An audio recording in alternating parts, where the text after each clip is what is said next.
네, 여러분 안녕하세요. 조응만입니다.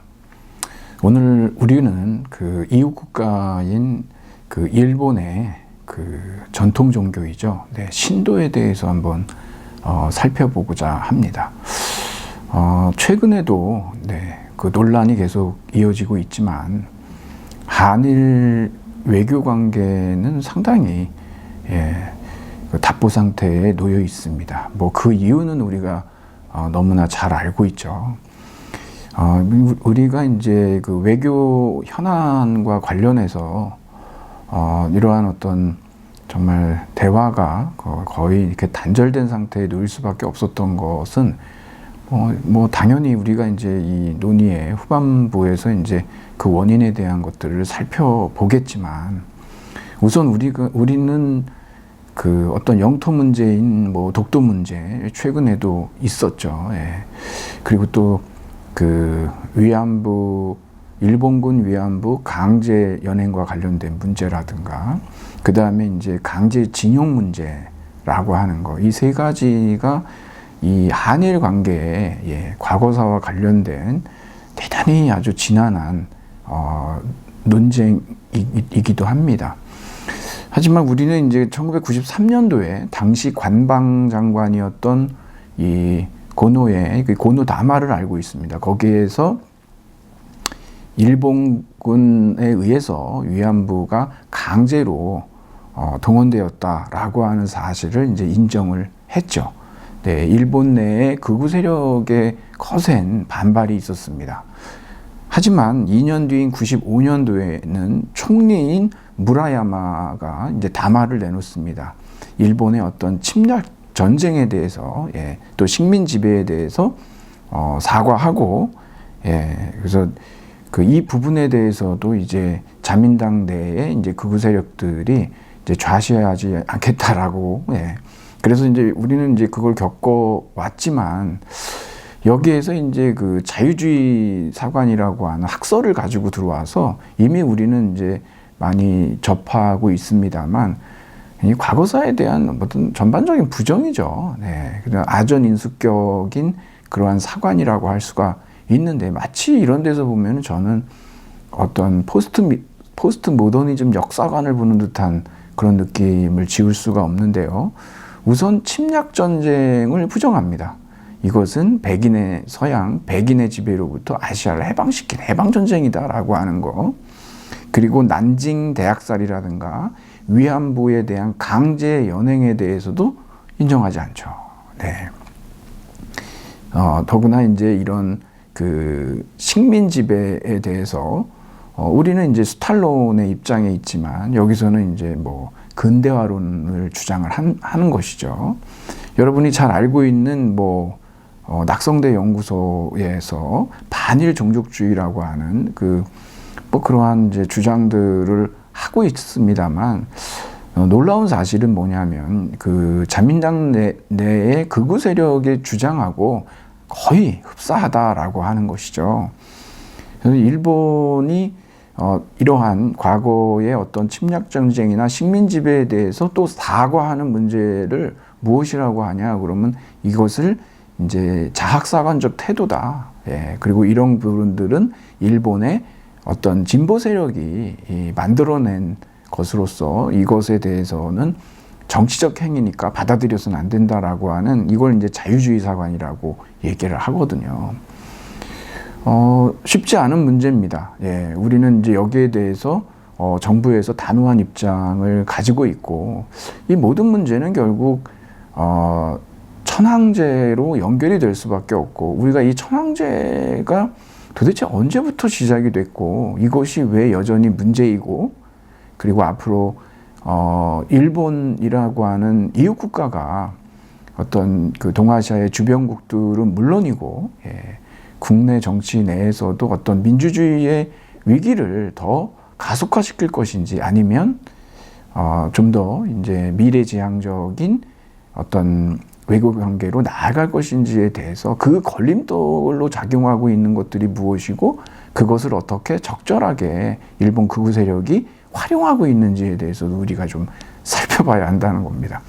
아니 왜 우리가 이렇게 어떤 종교에 대한, 그러니까 일본의 전통 종교인 신도에 대한 얘기를 하면서 왜 우리의 어떤 외교 관계 문제까지도 대두되느냐 그러면, 여러분 일본의 신도는요, 사실은 일본인, 일본 문화를 이해하는 아주 중요한 창입니다.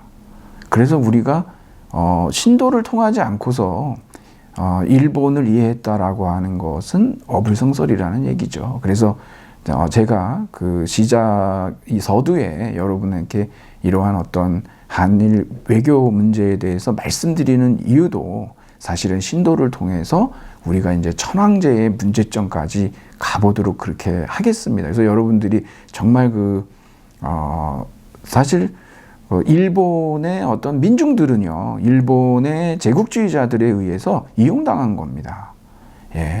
우리도 마찬가지로 한국의 지배 세력이 있고 또 한국의 민중들이 그 지배 세력에 의해서 어떤 식으로 착취당했는지에 대해서는 역사적으로 우리가 또 알고 있지 않습니까? 그런 거죠. 근데 우리는 마치 일본인에 대한 괜히 이제 반일 감정 같은 거 있지 않습니까? 좀 구분할 필요가 있습니다. 그래서 우리는 이 천황제 봐야죠.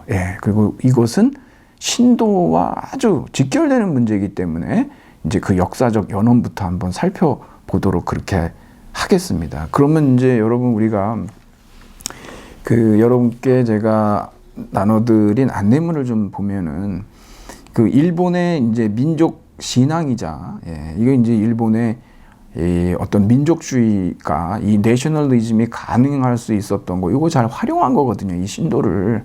그래서 민족 신앙이자 국민 종교인, 이게 이제 왜 그런지가 이제 뒤에 가면 나오는데, 이 신사 신도라고 그래가지고 국가 종교로 만들어 버리는 메이지 유신 때요. 이게 굉장히 중요합니다, 이런 부분들이. 그래서 국민 종교인 신도, 가미노미치, 신을 이제 일본어로 가미라고 하고, 그래서 가미노미치에 대해서 이제 살펴보는데요. 이 신도라는 말은 처음에 어디서 등장하냐 그러면 720년에 성립이 된 일본 서기예요. 이게 불교와 대칭어로 그런 의미에서 신도가 등장을 합니다. 이때 신도라고 하는 것은 불교가 워낙 강성했기 때문에, 주도적인 종교였기 때문에 신도는 불교 이외에 어떤 잡다한 전통 종교들을 이르는 말이었습니다. 하지만 이제 이 신도가 사실상 어떤 원시 신도에서 중세 신도, 근대 신도, 또 이제 현대에 옮는 과정에서 계속해서 이제 변모하고 있다라고 하는 것을 우리가 잘 살펴봐야 됩니다. 신도는 끊임없이 불교와 또 도교와 유교와 계속해서 이제 서로 상호적인 관계를 통해 발전해 왔거든요. 근데 이제 처음 신도라는 말이 등장했을 때만 해도 사실상 불교가 주도 세력으로 등장했기 때문에 그렇게 이제 어떤 대립적인 어떤 위치를 그렇게 이제 점하고 있지는 않고 구별하려고 썼던 말이라는 겁니다. 자, 토테미즘, 샤머니즘, 그리고 이 정령신앙, 우리가 애니미즘이라고 얘기를 하지 않습니까? 사실은 이것은 아주 일본 사람들이 갖고 있는 생각 자체는 동아시아의 특징이기도 하지만 이 어떤 자연적 대상물들 있지 않습니까? 자연 현상도 마찬가지죠. 어떤 누미노대적이라든가 아니면 카리스마적인 어떤 힘 있잖아요. 그런 어떤 초월적 힘을 가지고 있다? 그러면은 그것을 신앙의 대상으로 보는 겁니다. 그래서 이제 사실은 삼라만상에 신이 다 들어있다라고 보는 거거든요. 심지어 여기서는 인간의 어떤 토사물까지도 그렇게 바라보고 있어서 뒤에도 얘기 나오지만은 800만이 넘는 신들이 있다. 이거는 정말 800만의 숫자에 주목할 것이 아니고 그렇게 많은 가미들이 있다라고 여러분들이 생각해 보시면 됩니다. 다신신앙이고 아주 토속적인 신앙 체계이고 자연 발생적인 종교, 이거는 우리가 좀 유보적으로 봐야 되는데요. 왜 그러냐면 처음엔 그랬죠.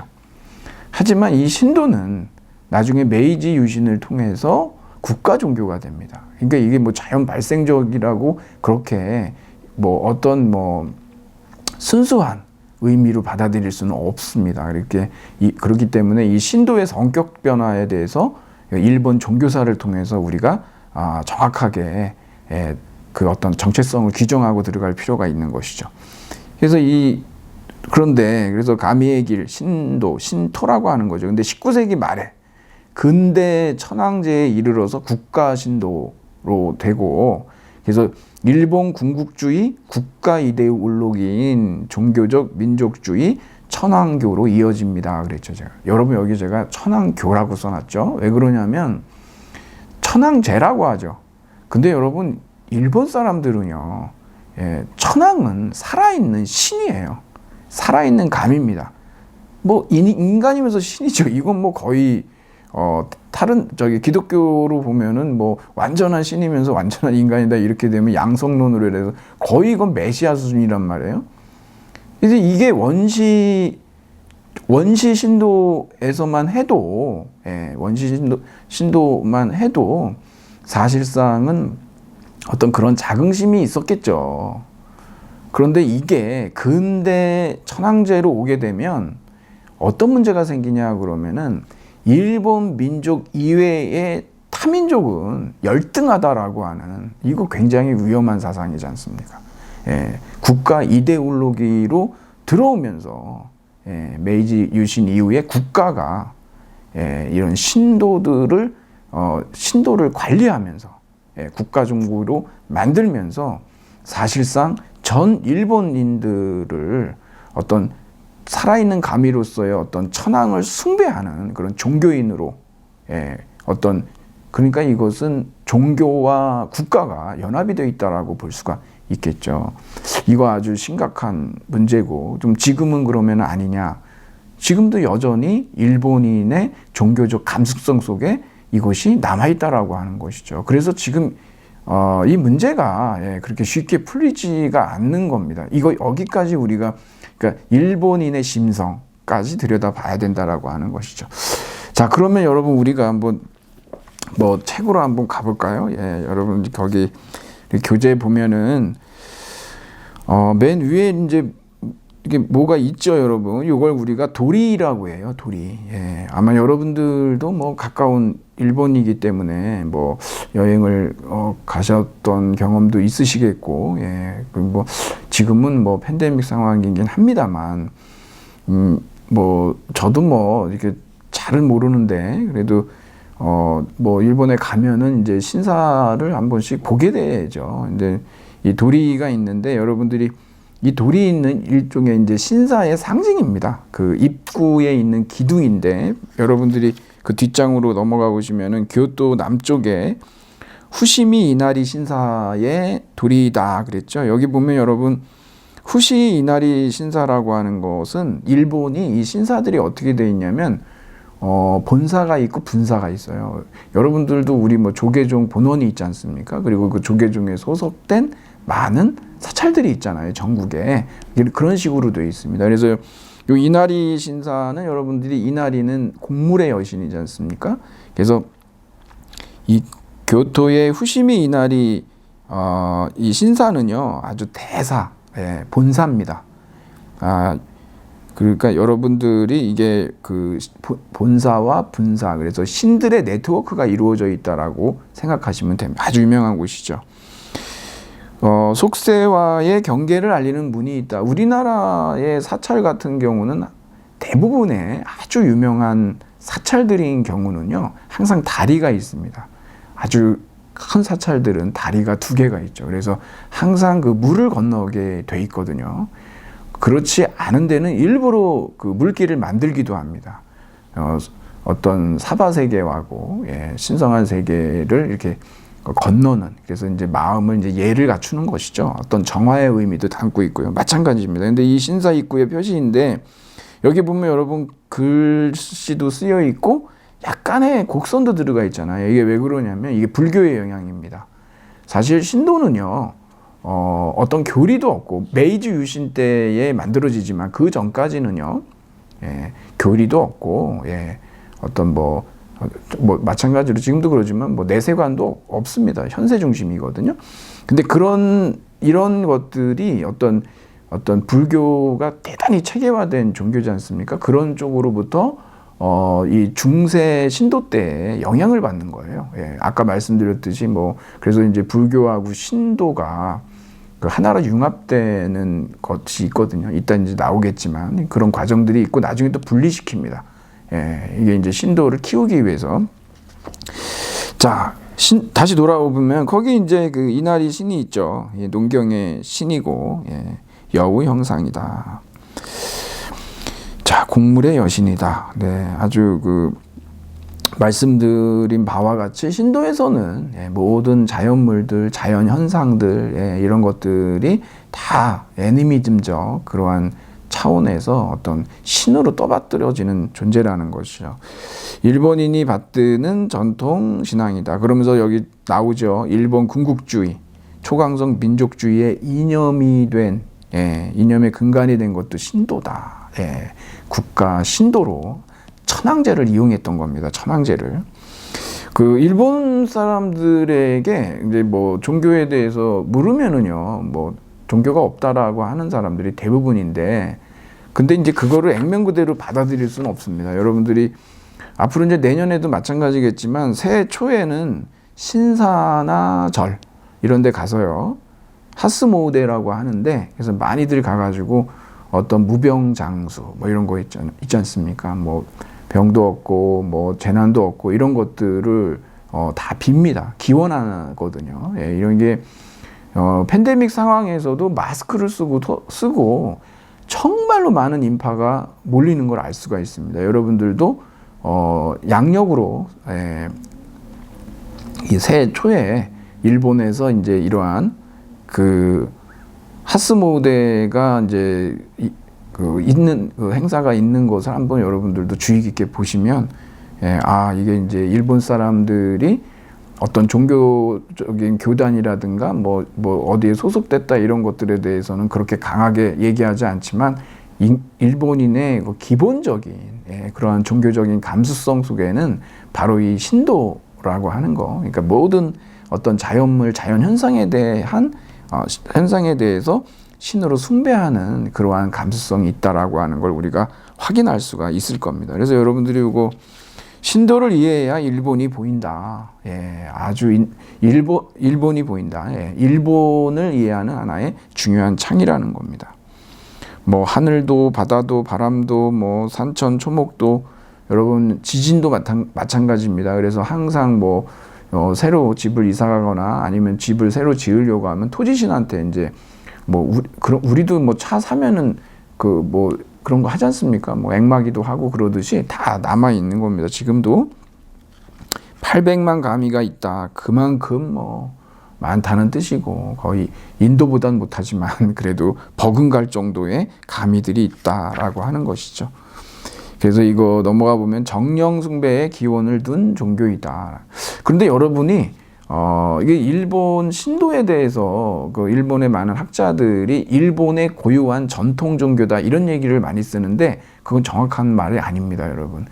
이것은 고유한 종교가 아니에요. 왜 그러냐면 신도는요, 제가 말씀드린 대로 일본의 종교사를 보면 끊임없이 그 시대에 맞춰서 불교와 스팝하고 유교와 스팝하고 도교와 스팝하는 계속해서 융합 과정을 거칩니다. 그리고 메이지 유신 때는 국가 신도로 그 정부에서 관리를 한단 말입니다. 그렇기 때문에 이 신도가 그냥 일본의 뭐 다른 어떤 종교들과는 전혀 관련도 없이 아주 고유의 아니라는 거죠.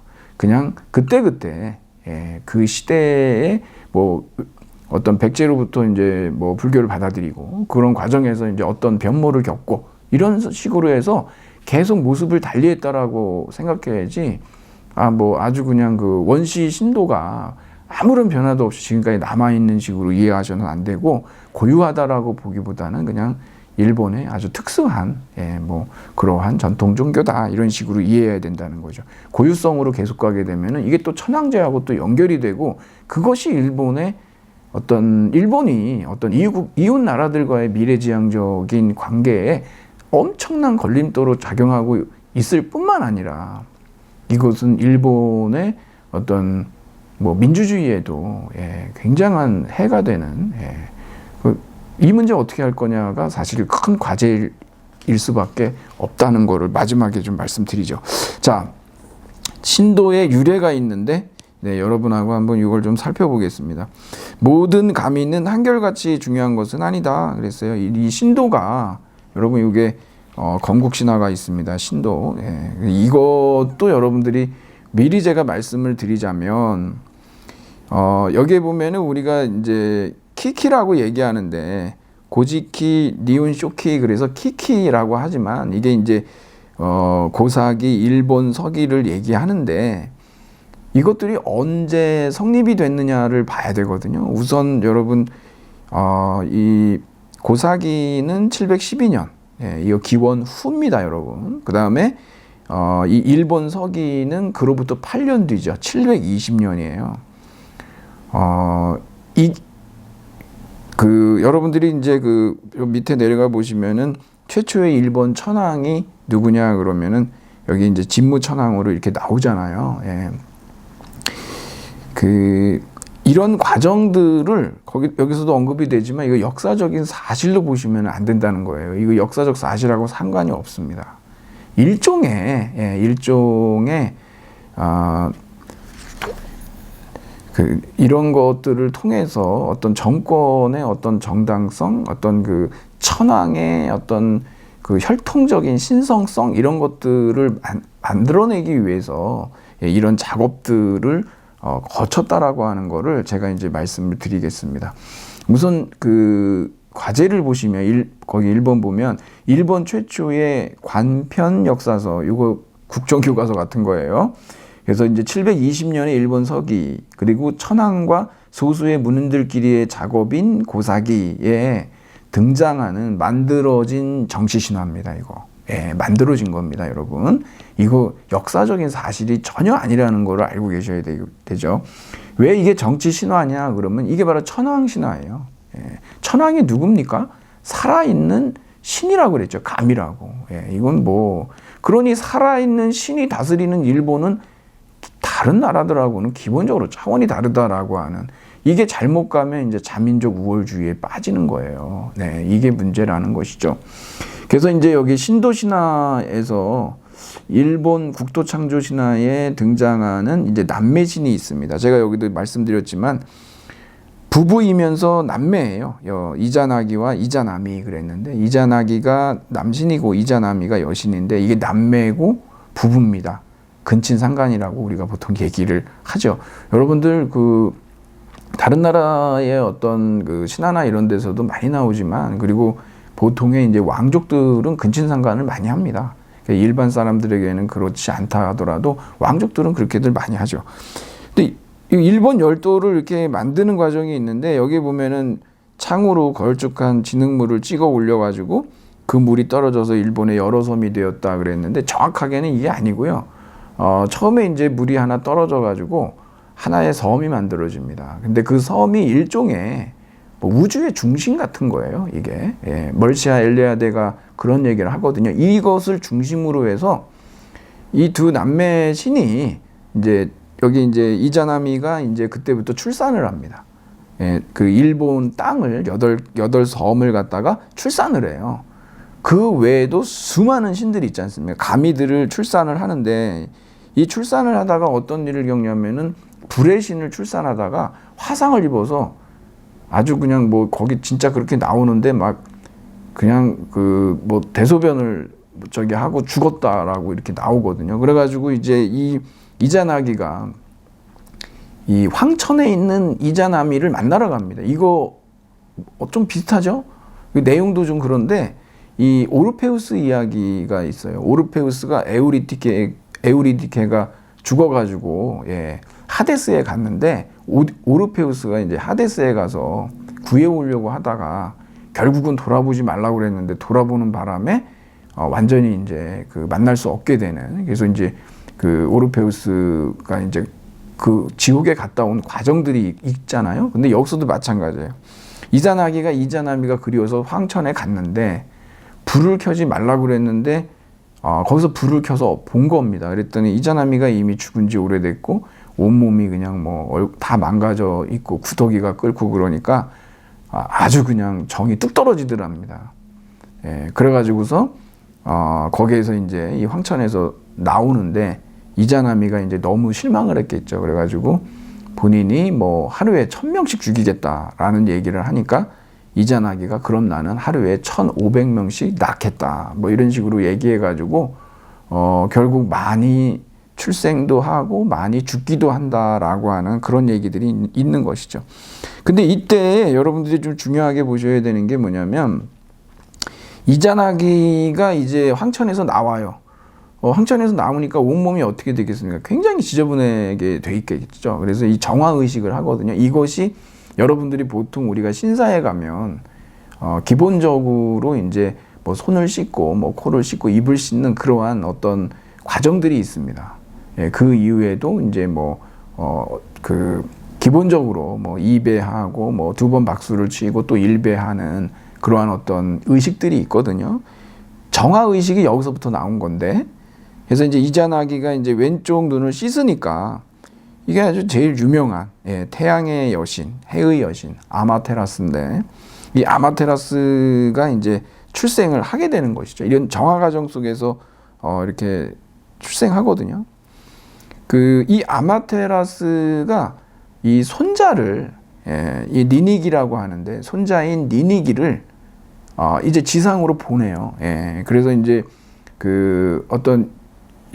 일본이 국가 체계를 갖도록 그렇게 만드는데 이 손자인 니니기의 또 손자입니다.